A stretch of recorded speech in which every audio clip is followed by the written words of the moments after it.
आज हम देखते हैं कोरल ड्रा के अंतर्गत जितने टूल्स हैं उन टूल्स का क्या यूज होता है, उन टूल्स को कैसे यूज करते हैं। अगर बेसिकली देखा जाए कि यदि कोरल ड्रा के टूल्स को हम अच्छी तरह से जान लें और उसके प्रॉपर्टी बार को देख लें तो हमारा मैक्स टू मैक्स काम इन टूल्स और उसके प्रॉपर्टीज हो सकता है। तो आज पहला टूल्स पहले कोरल ड्रा का शुरू करते हैं। पहला है pick tool. Pick tool use करने से पहले हम रेक्टेंगल टूल से एक रेक्टेंगल लेंगे और इस कोरल ड्रा की सबसे एक अच्छी इम्पॉर्टेंट चीज़ कि किसी भी ऑब्जेक्ट के अंदर कलर को फिल करने के लिए माउस क्लिक का राइट क्लिक करते हैं, लेफ्ट क्लिक करते हैं और इसके आउटलाइनिंग को कलर करने के लिए कलर पर लेफ्ट क्लिक करते हैं। क्या मैंने बोला कि अगर किसी भी ऑब्जेक्ट के अंदर कलर फिल करना हो तो माउस की का लेफ्ट की और किसी भी ऑब्जेक्ट का आउटलाइनिंग देना हो तो कलर के ऊपर माउस का राइट क्लिक करने से उसका आउटलाइनिंग कलरफुल हो जाता है। आइए अब हम देखते हैं पिक टूल को। पिक टूल पहला ये पिक करने के लिए उठाकर एक स्थान से दूसरे स्थान पर ले जाने के लिए, फिर उसके बाद इसको रिसाइज करने के लिए और इसी पिक टूल के द्वारा हम इसका डुप्लीकेट भी बना लेंगे। ये जनरल चीज़ है, जीके की चीज़ है। इसका डुप्लीकेट बनाने के लिए क्या करेंगे, पहले पिक टूल से ऑब्जेक्ट को सेलेक्ट करेंगे, उसके बाद जहाँ डुप्लीकेट रखना है वहाँ तक लेके जाएंगे। फिर हम माउस की का राइट क्लिक प्रेस करेंगे और लेफ्ट क्लिक को छोड़ देंगे तो उसका डुप्लीकेट तैयार होगा।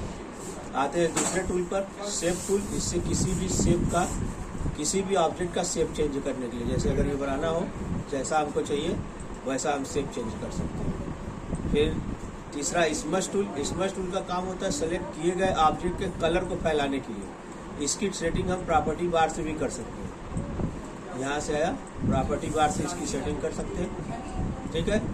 फिर तीसरा नेक्स्ट टूल है रफेड टूल। रफ मीन्स खुरदरा करना। सेलेक्टेड ऑब्जेक्ट के आउटलाइनिंग को यदि खुरदरा करना हो यानी जिगजैग देना हो तो यह इस टूल का यूज करते हैं। क्लियर, यहाँ से कर दिया। इसके बाद आता है फ्री ट्रांसफॉर्म। फ्री ट्रांसफॉर्म का मतलब होता है कि किसी भी सेलेक्टेड ऑब्जेक्ट को हम किसी भी डायरेक्शन में घुमा सकते हैं बहुत आसानी से। इसका नाम है फ्री फॉर्म। कहीं भी आसानी से हम घुमा सकते हैं, रोटेट कर सकते हैं इसको। Next crop tool. Crop tool का मतलब क्या होता है, अगर किसी ऑब्जेक्ट को काटना हो, किसी ऑब्जेक्ट को यदि काटना हो तो हमने क्या किया, क्रॉप टूल का यूज किया। क्रॉप टूल लिया, क्रॉप टूल ले करके जितना दूर काटना उतना सेलेक्ट करके डबल क्लिक कर दीजिए, कट गया। फिर उसके बाद नाइफ टूल। नाइफ टूल का मतलब जैसे चाकू होता है उसी तरह ये भी काम करता है। जैसे चाकू से अगर हम किसी चीज़ को काटना होता है नाइफ से, उसी तरह इससे भी काटते हैं। पहले नोड पे रखा, फिर दूसरे नोड तक ले जा करके इसको छोड़ देंगे तो ये क्या करेगा, काट के अलग कर देगा, ठीक है। नाइफ टूल के बाद इरेजर टूल। इरेजर टूल होता है इसको मिटाने के लिए। यहाँ से आया, यहाँ मिटा दिया, इरेजर टूल हो गया। इरेजर टूल के बाद दिया virtual segment delete tool. Virtual segment delete tool का काम बहुत अच्छा है। जैसे इससे हम लोग इंटरसेक्शन एरिया को रिमूव करते हैं। जैसे ये दो ओवरलैप ऑब्जेक्ट बना लिया, अब जो दोनों में कॉमन है अगर उसको डिलीट करना है तो वर्चुअल सेगमेंट डिलीट टूल का यूज कर सकते हैं। जैसे ये ड्रैग किया, चला गया। इस टूल का यूज आगे डिजाइन में भी बताएंगे। वर्चुअल सेगमेंट डिलीट टूल के बाद जूम टूल।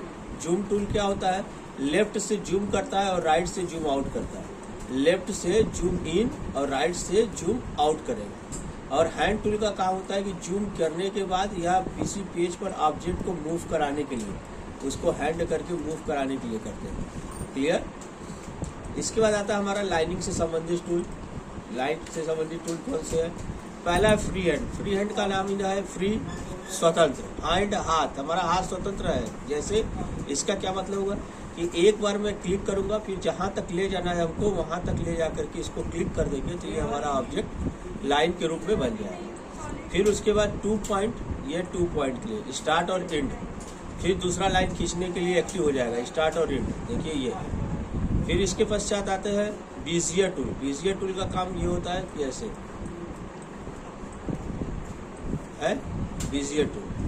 फिर इसके बाद दिया artistic media tool. Artistic media tool में क्या है, यहाँ से लिया आर्टिस्टिक मीडिया टूल। अलग अलग तरीके का हम लोग मीडिया बना सकते हैं। जैसे यहाँ प्रॉपर्टी बार से म्यूजिक ले लिया, अब यहाँ देखिए माइस अलग अलग तरीके का देख रहे हैं, ठीक।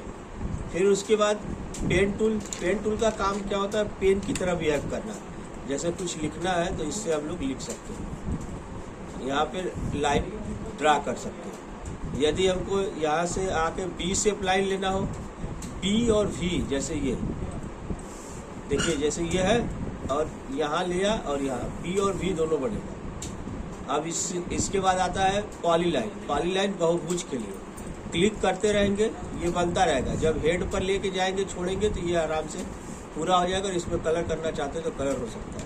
फिर आल सेलेक्ट करके मैंने डिलीट कर दिया। आल सेलेक्ट करने के लिए यदि पिक टूल पर हम डबल क्लिक कर दें तो ये आल सेलेक्ट हो जाएगा। फिर उसके बाद 3 point curve tool. 3 point curve tool का मतलब क्या था, यहाँ स्टार्ट और ये कैसे मतलब हुआ, इसका मतलब स्टार्ट, इंड और मिडिल 3 पॉइंट हुआ, 1 2 3, ठीक है। 3 पॉइंट कर्व टूल।